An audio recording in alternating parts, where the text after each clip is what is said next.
ആറന്മുള നെല്ലിക്കലിൽ വെള്ളക്കെട്ടിൽ കാണാതായ യുവാവിന് വേണ്ടിയുള്ള തിരച്ചിൽ ആരംഭിച്ചു. കാട് മൂടിയ പ്രദേശത്ത് രാത്രി വൈകിയുള്ള തിരച്ചിൽ ഇന്നലെ വിഫലമായിരുന്നു. നെല്ലിക്കൽ സ്വദേശി ദേവ് ശങ്കറിന് വേണ്ടിയാണ് ഇപ്പോൾ തിരച്ചിൽ നടത്തുന്നത്. ഫൈബർ വള്ളം മറിഞ്ഞാണ് കാണാതായത്. ഇയാൾക്കൊപ്പം ഉണ്ടായിരുന്ന മിഥുൻ, രാഹുൽ എന്നിവരുടെ മൃതശരീരങ്ങൾ ഇന്നലെ കണ്ടെത്തിയിരുന്നു. മീൻ പിടിക്കാൻ പോകവേ വള്ളം മറിഞ്ഞായിരുന്നു അപകടം. CK അഭിലാൽ ചേരുന്നുണ്ട്.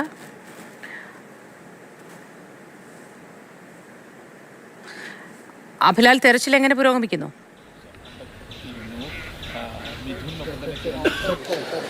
തൃക്കണ്ണാപുരം പുഞ്ചയിലെ തിരച്ചിൽ ആരംഭിച്ചിട്ട് ഏറെക്കുറെ 1 മണിക്കൂർ സമയം പിന്നിടുകയാണ്. ഇപ്പോൾ നമുക്ക് ദൃശ്യങ്ങളിൽ കാണുന്ന ആ ഭാഗം, അതായത് കരയിൽ നിന്ന് ഒരു 100 മീറ്റർ മാത്രം അകലെയുള്ള പ്രദേശമാണ്. അവിടെയാണ് ഫൈബർ വള്ളം മറിഞ്ഞ് അപകടമുണ്ടായത്. അജയ് ശങ്കറിന് വേണ്ടിയുള്ള തിരച്ചിലിലാണ് ഇപ്പോൾ ഫയർഫോഴ്സ് സംഘങ്ങളുള്ളത്. തിരുവല്ലയിൽ നിന്നും പത്തനംതിട്ടയിൽ നിന്നുമായ ഫയർഫോഴ്സിൻ്റെ സ്കൂബ ടീം അംഗങ്ങൾ എത്തിയാണ് കഴിഞ്ഞ 1 മണിക്കൂർ സമയമായി ഈ തിരച്ചിലിൽ പങ്കാളികളായിട്ടുള്ളത്. ഫൈബർ വെള്ളമാണ് മറിഞ്ഞിട്ടുള്ളത്. ഒപ്പം തന്നെ ഈ സ്ഥലത്ത് മഴയെ തുടർന്ന് ഏറെക്കുറെ 10 അടിയോളം വെള്ളം ഉയർന്നു നിൽക്കുന്ന ഒരു സ്ഥിതിയുണ്ട്. കലങ്ങി മറിഞ്ഞ വെള്ളമാണ്. ഒപ്പം തന്നെ പുല്ല് ധാരാളമായിട്ടുണ്ട്. ഒരു പക്ഷേ പുല്ല് വളർന്നു നിൽക്കുന്ന മേഖലയിലേക്ക് ഒഴുകിപ്പോയിട്ടുണ്ടോ എന്നുള്ള സംശയമുണ്ട്. അതുകൊണ്ട് ഇപ്പോൾ 4 സ്കൂബ ടീം അംഗങ്ങളാണ് ആ ഭാഗത്ത് തിരച്ചിൽ നടത്തി വരുന്നത്. ഇന്നലെ വൈകുന്നേരം 6 മണിയോട് കൂടിയാണ് ഈ അപകടം ഉണ്ടാകുന്നത്.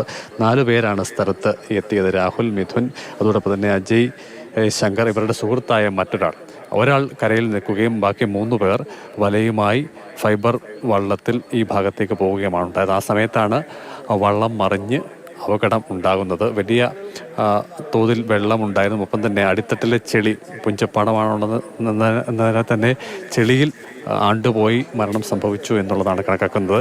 കരയിലുണ്ടായിരുന്ന ആളുടെ നിലവിളി കേട്ടാണ് പ്രദേശവാസികൾ ഓടിയെത്തിയത്. അങ്ങനെ അവർ നടത്തിയ തെരച്ചിലിൽ 2 പേരെ കരയിലെത്തിക്കുകയായിരുന്നു. പക്ഷേ മിഥുനും രാഹുലും അവിടെ മരണം അടഞ്ഞിരുന്നു. അതിനുശേഷം ഞാൻ അഭിലാലിലേക്ക് തിരികെ വരാം.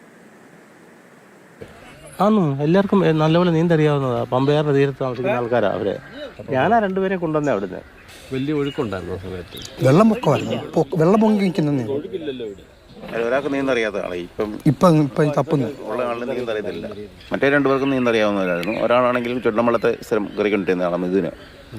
മറ്റേ കിടങ്ങുന്ന സ്വദേശിയാണ് രാഹുലിനെ പറ്റി നമുക്ക് കൂടുതലായിട്ട് അറിയില്ല. ഞാൻ ഈ വിളിച്ചു കൂവൽ കേട്ടാ ഞാൻ ഓടി വന്നത്. അപ്പോഴത്തേക്ക് ഞങ്ങളെ വിളിച്ച് കൂവി എല്ലാവരും ഓടി വന്ന്, പിന്നെ ഞാൻ എല്ലാവരെയും ഫോണിൽ വിളിച്ച് എല്ലാവരെയും അറിയിച്ച് അപ്പോഴത്തേക്കിന് ആൾക്കാരെല്ലാം ഓടി വന്നു.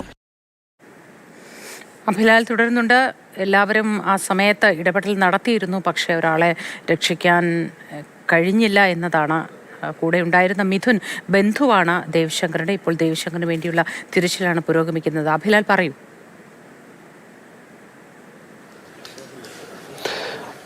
മരിച്ച മിഥുനും ഇപ്പോൾ കാണാതായിട്ടുള്ള അജയ് ശങ്കറും ബന്ധുക്കളാണ്. അതോടൊപ്പം തന്നെ രാഹുലും മിഥുനും ഒന്നിച്ച് ജോലി ചെയ്യുന്ന ആളുകളാണ്. CCTVയുമായി ബന്ധപ്പെട്ട പ്രവർത്തനങ്ങളായിരുന്നു അവർ. ഈ ഗ്രാമപഞ്ചായത്ത് പ്രതിനിധി കൂടിയായിട്ടുള്ള ഓമനക്കുട്ടൻ ചേട്ടൻ നമ്മോടൊപ്പം ചേരുന്നുണ്ട്. പുഞ്ചപ്പാടത്ത് സ്ഥിരമായ ആളുകൾ മീൻ പിടിക്കാൻ വരുന്നതാണ്. പക്ഷേ അപകടം ആദ്യമാണെന്ന് തോന്നുന്നു. ആദ്യമായിട്ടാണ് ഉണ്ടാകുന്നത്.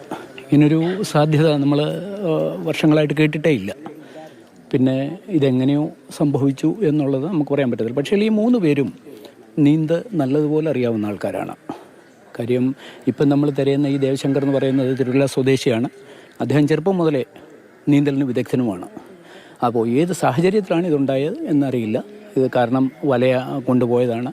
ഒരു പക്ഷെ വലയായിരിക്കാം. ഫൈബർ വള്ളം മറിഞ്ഞു, വള്ളത്തിൽ നിന്നുണ്ടായ ഇതായിരിക്കാം. അപ്പോൾ അത് പിന്നെ നമുക്ക് കാണാമല്ലോ, ഇപ്പം ദൃശ്യമാണല്ലോ, മുഴുവൻ കത്താളിങ്ങനെ ഈ ചെടികൾ പുല്ല് പിടിച്ച് കിടക്കുകയാണ്. ഇതിനിടയ്ക്ക് ഇവിടെ മുഴുവൻ ഈ കെടേശ് എന്ന് പറയുന്ന ഒരു ചെറിയ ചെടികളുണ്ട്, ഈ കണ്ടൽ ചെടികളുടെ വകഭേദമായിട്ടുള്ളത്. അപ്പോൾ അതൊക്കെ ഇതിനടിയിൽ കാണാൻ സാധ്യതയുണ്ട്. ഇത് കഴിഞ്ഞ വർഷം ഇത് മുഴുവൻ വെട്ടി നിരത്തി വൃത്തിയാക്കിയതാണ്. അതിനുശേഷം ഈ കഴിഞ്ഞ ഈ മഴയോടുകൂടിയാണ് ഇത്രയും പുല്ലിവിടെ വളരാൻ കാരണമായത്. അപ്പോൾ അങ്ങനെ ഉണ്ടായ ഒരു ഇതായിട്ടാണ് നമുക്ക് അനുഭവപ്പെട്ടിട്ടുള്ളത്. പിന്നെ ഇവർ 3 പേരും നീന്തൽ അറിയാവുന്നത് 3 പേരും സുഹൃത്തുക്കളുമായിരുന്നു എന്നുള്ളത് നമുക്ക് അന്വേഷണത്തിലും പിന്നെ നാട്ടുകാരനെന്നുള്ള രീതിയിലും നമുക്കറിയാൻ കഴിയുന്നതാണ്.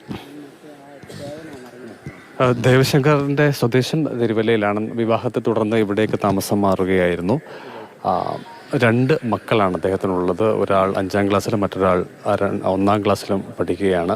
ഈ പ്രദേശവാസികളും നേരിട്ട് പരിചയമുള്ള ആളുകളുമായിട്ടുള്ള ആളുകളുടെ ഈ അപകടത്തെ തുടർന്ന് വലിയ ആഘാതത്തിലാണ് പ്രദേശവാസികൾ ആകെയുള്ളത്. ഇന്നലെ രാത്രി 9:30 വരെ തുടർന്ന് തെരച്ചിലടക്കം പ്രദേശവാസികൾ കൂടി പങ്കാളികൾ ആയിരുന്നു. അതിഘട്ട രക്ഷാപ്രവർത്തനം നടത്തിയതും പ്രദേശവാസികളാണ്. അങ്ങനെയാണ് മിഥുൻ്റെയും രാഹുലിൻ്റെയും ശരീരങ്ങൾ ലഭ്യമായത്. അപ്പോഴേക്കും മരണം സംഭവിച്ചിരുന്നു. പിന്നെ വിശദവിവരങ്ങൾ നൽകിയത്. പത്തനംതിട്ടയിൽ ഒഴുക്കിൽപ്പെട്ട് കാണാതായ, വള്ളം മറിഞ്ഞ് കാണാതായ ഒരാൾക്ക് വേണ്ടിയുള്ള തിരച്ചിലാണ് ഇപ്പോഴും നടക്കുന്നത്. ദേവ് ശങ്കർ എന്ന ആളിന് വേണ്ടിയുള്ള തിരച്ചിലാണ് നടക്കുന്നത്.